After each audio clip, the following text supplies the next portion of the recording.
So over on this side of the greenhouse, this was all the PP&L cool displays for their new varieties and seasonal things, stuff like that.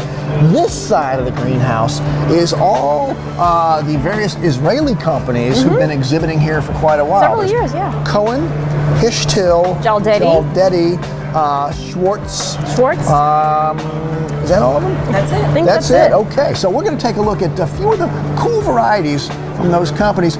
Jen, right behind you, there's one of them. Look at this thing. This is a variegated gazania with a clever name, Gazebra. I like it. That's a pretty good name. And it's Gazebra red. And, well, self-explanatory. Look at that cool variegated foliage. This is from Jaldety. Let's see what else we can find. Here again at Jaldety, this is what I thought was really cool. It's a Santalina lemon fizz, and if you take a whiff of it, it smells a little citrusy, and it's fun and textural, and look at this in a combo. Great, plays off of Coley's colors and whatever else you have in there. Chris, what are you finding? Hey, Gen-Z, over here. Ellen, send Jen over here. Jen. Oh, you're here. Well, that was fast. Here's one for you. This is a little perennial viola called Little Angel, and it's kind of like Etane and some of those other perennials that do very well overwintering, but it's got a nice little, most delicate little scent as well. Fun display alert. How cute is that? This is a from the IKEA kitchenwares department. I think you would put your sponge in there in the kitchen sink. Great idea. That is a great idea. You know what I miss, Ellen? I don't know. Having the slate operator in front of us, like we did at Newman. But hey, we're managing on our own here at the PP&L trial, looking at some varieties by Cohen Propagation Nurseries. Brand new series of ageratum, vegetative ageratum. What's this one called? This is Ariella. That's a pretty name. And there are 4 colors. You can see them right in a row. 5 colors? And then we get a, well, they use the word power to describe the larger varieties. That's Ariella Power Blue. Not powder blue, Power Blue. And then a little bit further down, dahlias. A couple of new series of dahlias here. The Imagine series with a lot of sub-series. You're looking at, oh, what is this variety? This is mini bicolor terracotta. Very pretty. A little bit further down, there's Imagine Power Scarlet, and that's Power Rose. Power again being big. So a whole wide range of new pot dahlias. The Imagine series. Help me get that. Help me imagine that. Imagine it. From Cohen.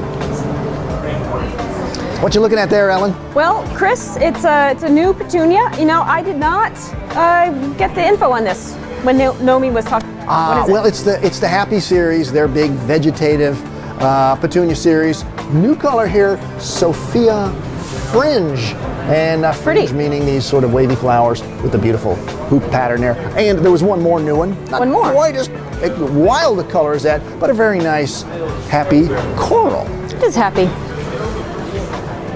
Have you noticed, Ellen, everybody's introducing a vegetative heat-tolerant lobelia?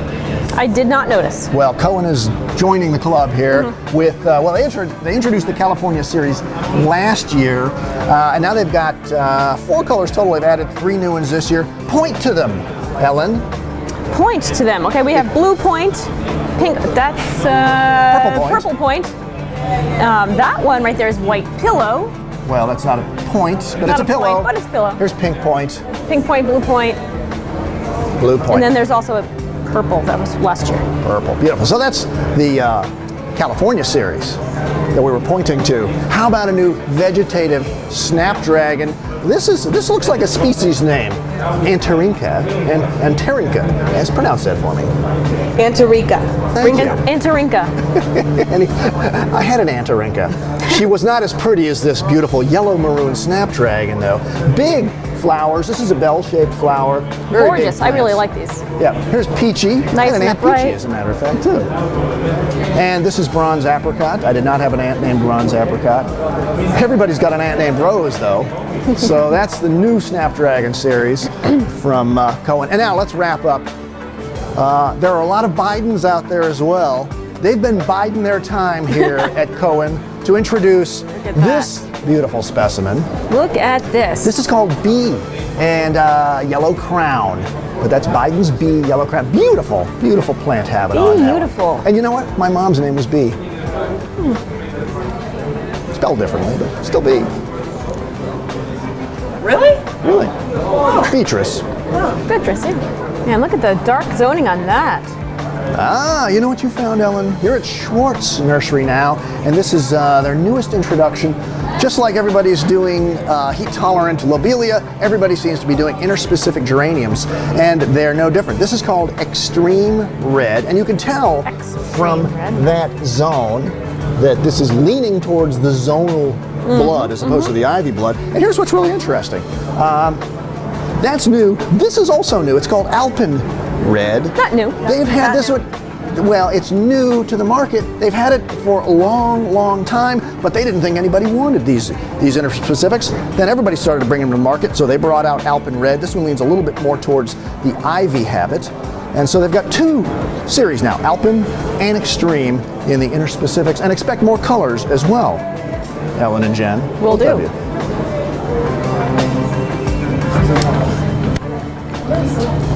For some reason, I find myself strangely thirsty for cola. I know lately. why. I know why. What is it? It's this plant right here.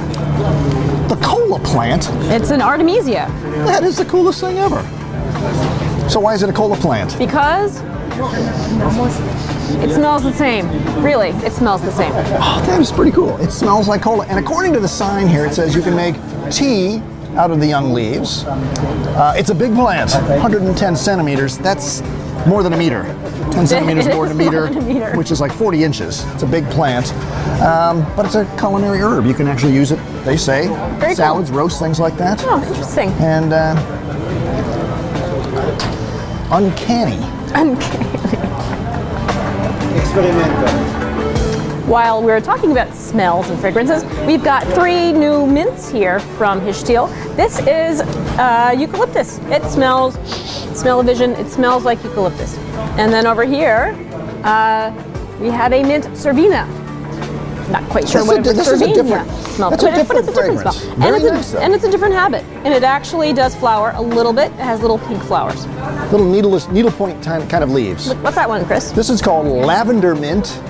And again, beautiful mint fragrance. Now the key with these, I don't know if it says it on the sign over there, experimentals. Experimental, not, true. Not out yet, but they'll be bringing them out. Now, Jenzy, come on around the table. One last one. I'm not really going to drink the whole can because there's like 18 scoops of sugar in this thing. Well, it's not bad. But if you want to cut back on your sugar, stevia, it's the thing, right? But it's challenging to grow, even though it looks like an easy plant. They say it's tough to grow, and they've actually been doing some breeding. This is their experimental, and it's called Sugar Love.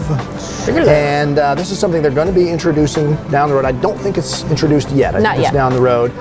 But Ellen, we did find out how you actually incorporate this into food. And they said just drop a bunch of leaves in a blender, grind them up, and then sprinkle it on like you would sugar. That's pretty cool. That's stevia, Sugar Love.